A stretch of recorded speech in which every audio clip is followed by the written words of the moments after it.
Good morning, everyone. Well, I don't know about you guys, but it's a beautiful day to me. So good morning, everyone.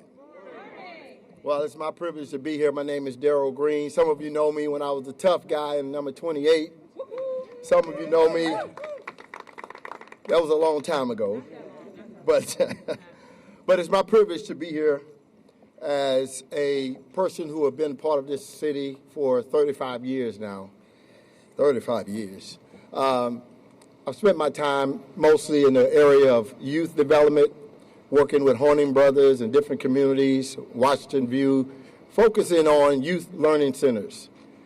But this one was different. About 4 years ago or so, I had an opportunity to meet with Scott Alter and his team at Standard Properties, as well as the Housing on Merit, to talk about a strategy for rehabilitation for this community here, Fort Chaplin Park Apartments. You know, when I had the first conversation with these gentlemen, I pulled out my card and I said, you know, my card says on it, selling the historic integrity of a brand. And I said, I have a brand reputation. It's not about that I've done so many great things, but I've done things with integrity. And I said, to go and stand before this community and stand with us and stand with you to say, hey, you're going to make this happen and that happen and that happen, I'm going to have to get to know you better. And we spent time getting to know each other, traveling around, looking at other communities around the country. And so when I stood before the Chaplin Hope Tenant Association, I was greatly confident in the ability for the things that were said to take place. And I want to say to you today that this gentleman and his team and the group, the Tenant Association, everybody have delivered on their word. And I'm proud, and I'm humbled, and I'm proud to stand before you today. I want to transition real quick because I'm just a small part of this day. I want to introduce our 8th mayor, Muriel Bowser. She is a lady who is very familiar with this community and the D.C. the overall city. She was raised in the Northeast area. She is a big supporter of housing and a big supporter of the preservation of communities just like this, to make sure that the people, and many people have been in here 20 and 30 years, they'll get to stay here in quality. And so please welcome to the podium, Mayor Muriel Bowser. Thank you, Darrell. Good to see you. Everybody, let's hear it for Darrell Green. I think we all remember watching Darrell Green. Oh, how we long for those days again. Maybe one day soon at RFK, for that matter.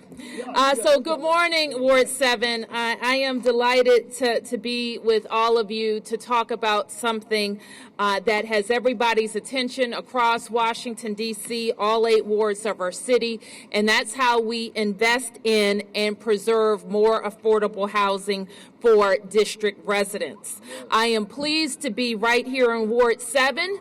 We were here just last week talking about even more affordable housing production in this great ward. Let me recognize your council member, Vince Gray, Marvin Turner, who is from the Department of Housing and Urban Development, as well as my affordable housing team from the DC Housing Finance Agency, as well as Housing and Community Development, and our Director of African American Affairs. Where is she? Right here. There's Ashley, who's also a leader here in Ward 7. To the advisory neighborhood commissioners, I want to acknowledge and thank you as well. And the development team here, we appreciate your focus and attention in Washington, D.C.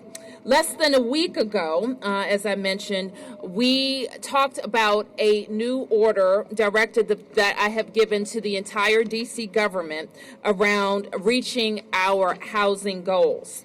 I have said a number of times that to solve the housing crisis in our city, we need to develop 36,000 new units of housing by 2025. And that's why in my 2020 budget that I've sent to the council, I fund a plan to get us there. We increase our investment in the Housing Production Trust Fund by $30 million. We create a new workforce housing fund to focus on developing middle-income units. And we increase our investment in the Housing Preservation Fund, which we created on the recommendation of our Housing Preservation Strike Force to $15 million. I do, though, want to call your attention and ask everybody involved who knows how hard it is to get affordable housing built to continue to work with the council, not to decrease the investments that I sent to them just a few weeks ago. For example, we can't afford to go backwards on the Housing Production Trust Fund by slashing my investment of $130 million to $120 million. We cannot afford to eliminate the Workforce Housing Fund, which we know, I can't tell you how often I hear from our teachers and firefighters and social workers and people who work for us in D.C. government who say they can't afford to live here. If we're going to be serious about having a diversity of incomes in our city, having our own government workers be able to live here, we also have to be serious about investing in middle-income housing.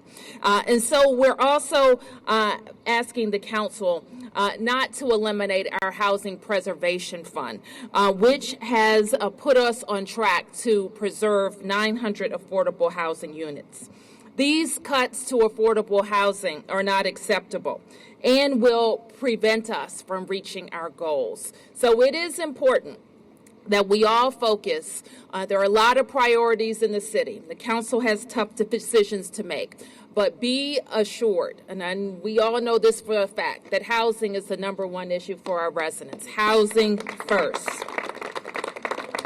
And when we talk about goals, sometimes when you just talk about units, you forget about the people who live in the units. But real people live there. Families, kids, seniors, people with disabilities, all who need housing.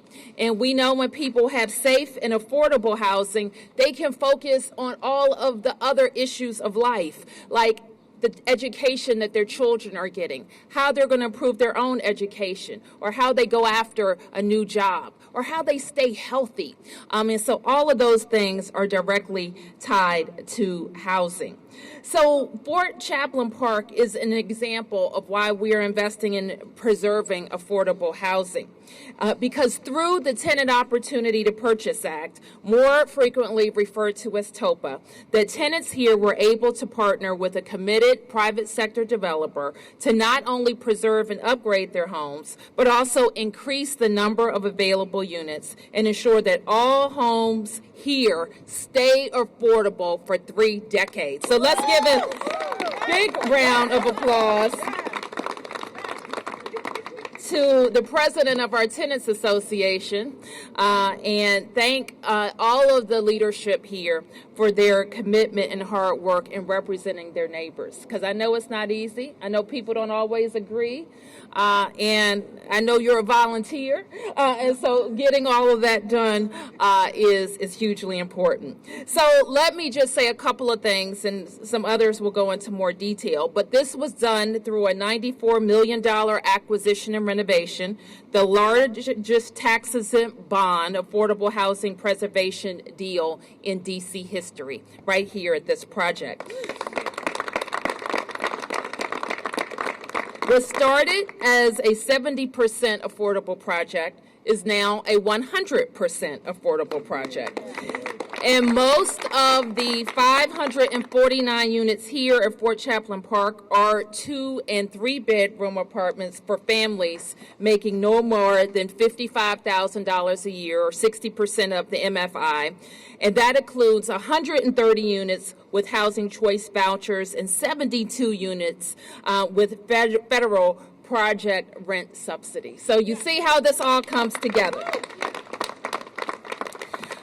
And residents here will have access to a vibrant community center with a wide array of services provided in conjunction with D.C. government agencies. So, as I said, when our residents have safe and affordable housing, that represents the pride that they take in themselves and their families. They are better situated to make all the right decisions for their families and participate in the prosperity that we are growing in D.C. So when I think about this project, I wonder how we can get 10 or 15 more. 545 units, family-sized units, and a project that the residents here led. And know that represents what they wanted for their community. So I'm just really delighted with what we've been able to achieve, and I want to recognize the council member also for remarks.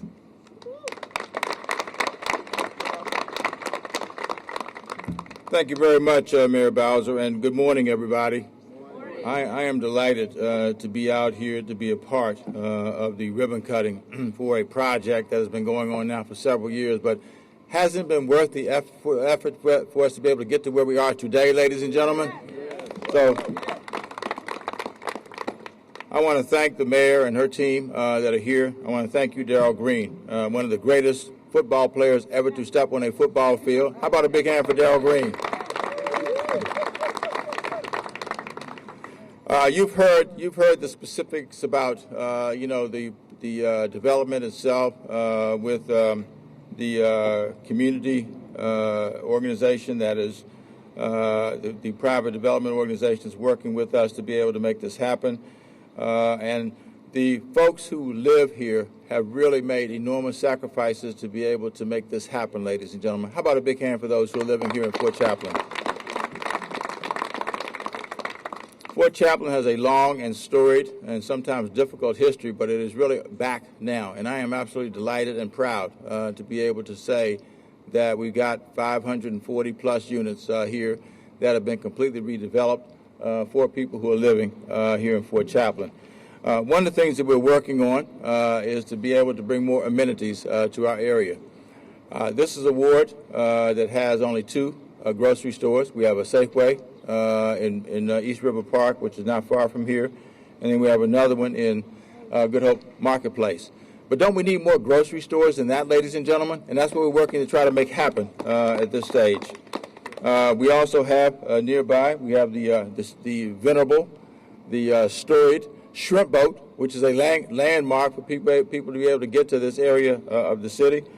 And, of course, we have Benko Shopping Center, which is another place that we want to redevelop. We've gotten 3 pieces of legislation passed in the council that we think will facilitate encouraging people to come to this area of the city. First of all, a bill that empowers, authorizes the administration to be able to build buildings on behalf of grocery stores that would like to otherwise locate on the east end of the city, in Ward 7 or in Ward 8.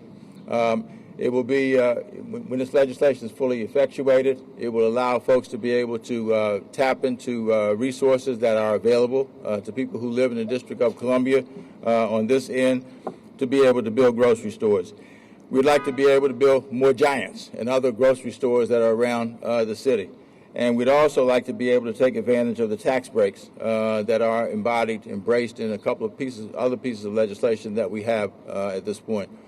One is a bill that reduces the tax abatements from 30 years, increases it, from 10 years to 30 years, and also reduces property taxes for stores, grocery stores that want to locate here in the city. And we also are happy, and we're glad to work with you on this, Mayor Bowser, and that is the redevelopment of Fletcher Johnson School, which is now being developed by the Deputy Mayor for Planning and Economic Development. We're looking forward to the RFP that will come out in July that will create more amenities, more opportunities for people here on the east end of the District of Columbia. So I'm delighted to be here for the ribbon cutting. I want to thank our A&C Commissioner, Aretha Jackson, for all the work that she does on behalf of people. And just want to congratulate the tenants for the perseverance, for having the wherewithal, having the foresight, and having the perseverance to be able to take advantage of the TOPA laws that we have in the District of Columbia. It's been a long time coming, but it certainly was well worth it. Thank you all, everybody, for being here and be a part of the new birth of Fort Chaplin here in Ward 7. Thank you very much.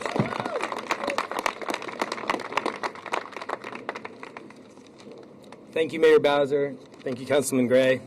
Welcome, everybody. This has been a long time coming. We're so excited to be here.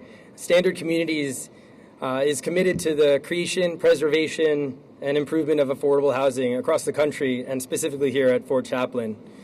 As you've heard, this has been a project that has been going on for many years, but specifically we came in 4 years ago, started working with Darrell, started working with the Tenant Association, started working with Housing on Merit, and started working with the Franklin Johnston Group to create and preserve this, or to really preserve and improve this project and this property for the residents, and to keep it as their home. This has been a $33 million renovation with a brand new clubhouse, as you can see behind us, brand new community center, brand new daycare center, and a brand new pool. So really bringing a lifestyle for people who live here that was long overdue. Again, this property is 549 units, and it houses almost 1,500 people. And we acquired this property in 2016, working on it for longer than that. And it's really been a labor of love, something that we've really worked hard at, and we're going to continue to work hard with the residents to make it great. The only other thing I want to mention is this really is a collaboration between the public agencies of D.C., the federal government, and the private capital of Standard Communities, of Citibank, and Alliant Capital, bringing a real great combination of public to private partnerships that are really needed around the country. So I just want to thank everybody for that. And I will just introduce Brian Barker from Citibank to say a few words, and then we'll do the ribbon cutting. Well, good morning. I will keep my remarks really short because everything I was going to say, you've heard from Scott, you've heard from the mayor, so there's not much else to say. But I will say probably the most enjoyable part of my job is coming out and seeing the finished communities.